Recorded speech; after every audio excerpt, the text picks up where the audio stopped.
Hello everyone, this class is going to be very short class for you today as I am taking the same topic from my vocab part which were based on some personality describing words in various forms. Today I have a list for you in some revision manner जिसमें हम देखेंगे कि हमारे पास जो words हमने लिखे हैं वो वर्ड्स हम पहले ही डिस्क्राइब कर चुके हैं। तो क्या आपने इन वर्ड्स को पूरी तरीके से सीख लिया है?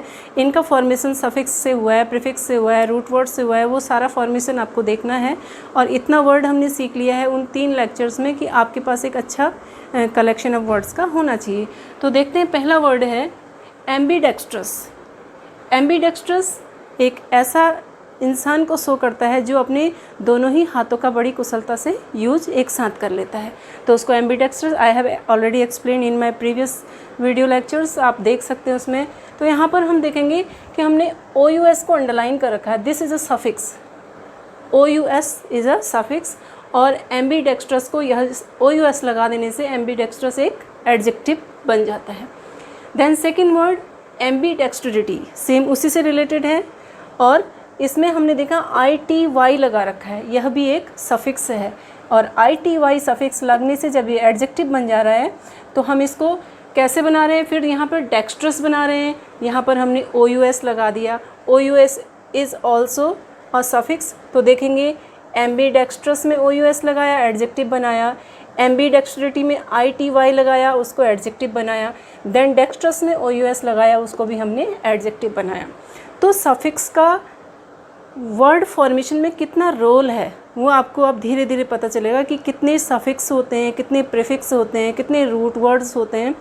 उसको जब आप धीरे धीरे करते जाएंगे तो आपके पास एक बहुत ज़्यादा लंबी लिस्ट होगी जिसकी हेल्प से आप बहुत सारे वर्ड्स को कोड कर पाएंगे। कई सारे वर्ड्स ऐसे होंगे जो आपको नहीं आते होंगे, लेकिन आप उनका प्रीफिक्स, उनका मिडिल वर्ड, उनका सफिक्स देख के समझ जाएंगे कि इस वर्ड का मीनिंग क्या होता है।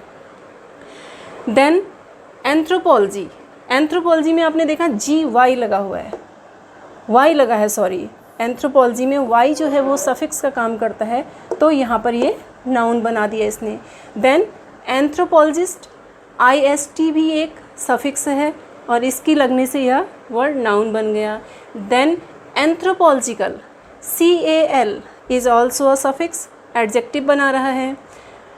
ये सारे एंथ्रोपोलॉजी, एंथ्रोपोलॉजिस्ट, एंथ्रोपोलॉजिकल, ये वर्ड्स ह्यूमन डेवलपमेंट की स्टडी से रिलेटेड हैं। ये 3 वर्ड डेक्स्ट्रस से रिलेटेड थे, डेक्स्ट्रिटी, और ये 3 वर्ड्स ह्यूमन डेवलपमेंट के स्टडी से रिलेटेड हैं। देन फिलैंथ्रोपिस्ट, IST लगने से फिर से नाउन बन गया फिलैंथ्रोपिस्ट। फिलैंथ्रोपी Y लगने से फिर नाउन बन गया। ये सब जो मैंने अंडरलाइन किए हैं ये सब सफिक्स हैं। फिलैंथ्रोपिक, IC लगने से वर्ड एडजेक्टिव बन गया। और फिलैंथ्रोपी, फिलैंथ्रोपिस्ट, फिलैंथ्रोपिक किससे रिलेटेड है? किससे रिलेटेड है ये? मानवता से रिलेटेड, मानवता से प्रेम करने वाले व्यक्ति से रिलेटेड, मानव प्रेमी से रिलेटेड वर्ड है। देन मोनोगमिस्ट, IST लग गया, फिर से नाउन बन गया। मोनोगमिस्ट, मोनोगमी, Y लगने से फिर नाउन बन गया। मोनोगमस, ओके, मोनोगमस OUS लगने से ये एडजेक्टिव बन गया। तो ये मोनोगमिस्ट, मोनोगमी एंड मोनोगमस ये किससे रिलेटेड हैं? ये सिंगल मैरिज से रिलेटेड हैं। एक ऐसा इंसान जो एक विवाह के कस्टम को फॉलो करता है, ये तीनों वर्ड उससे रिलेटेड हैं। देन बिगमिस्ट, बिगमी एंड बिगमस ये ऐसे कस्टम से रिलेटेड हैं जहाँ पर 2 विवाह करने का कस्टम चलता है। तो यहाँ पे देखिए आप, बिगमिस्ट में IST लगाया, नाउन बनाया। बिगमी में Y लगाया, नाउन बनाया। देन बिगमस में OUS लगाया, उसको एडजेक्टिव बनाया। देन द 16 वर्ड जो यहाँ पे हैं, पॉलीगमिस्ट। पॉलीगमिस्ट IST लगने से नाउन बना, पॉलीगमी Y लगने से नाउन बना, एंड पॉलीगमस OUS लगने से ये एडजेक्टिव बना। तो ये जो पॉली और गमिस्ट, पॉली और गैमोस जो हमने आपको रूट बताया था उससे बना है। पॉलीगमिस्ट, पॉलीगमी एंड पॉलीगमस जो वर्ड हैं ये बहुत सारे मैनी मैरिजेस के कस्टम को फॉलो करने वाले लोगों के लिए ये टर्म यूज़ होती है। सो ये एक बिल्कुल रिकैप पार्ट था। इसके बाद हम अपना नया चैप्टर शुरू करने जा रहे हैं, तो आप इसको पूरा ध्यान से कंप्लीट कर लीजिए। Now with the completion of this chapter, I have an exercise to assess yourself here. You have to provide one word for one statement and you can give your answer in the comment section.